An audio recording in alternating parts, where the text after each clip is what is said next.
De man is 2 weken lang oppakt. Het onderzoek is nou al rond. Hij werd verdacht van ontuchtige handelingen die hij pleegd heeft met een burfamke.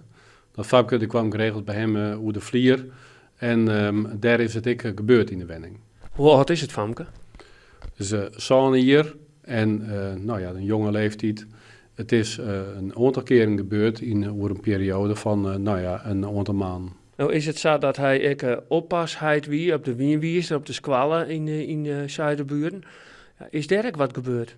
Nee, zoals ik al zei, van het onderzoek is sluiten. En als wij met enigszins het vermoeden zouden hebben dat er aanwijzingen waren van misbruik op de tussenschoolse opvang of ergens anders, want heb ik nog zwemleraar, dan hier we daar natuurlijk met teruggaan.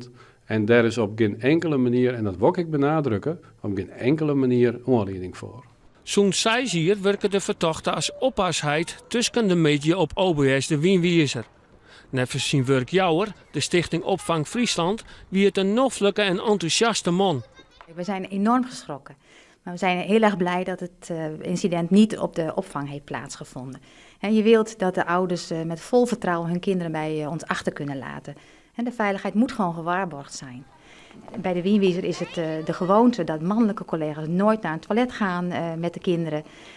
Verklaring van goed gedrag heeft hij kunnen leveren. Ja, gelukkig zijn wij er eigenlijk van overtuigd dat er niets bij ons gebeurd is.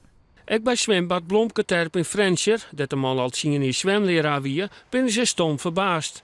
Ze zijn blij dat ook daar niks gebeurd is. Alle belutste ouders krijgen een brief.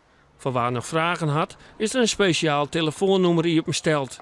Dat is dienen vanwege mogelijke onrust, jongen de grote zedenzaken, als oppas Robert M. en zwemleraar Benno L.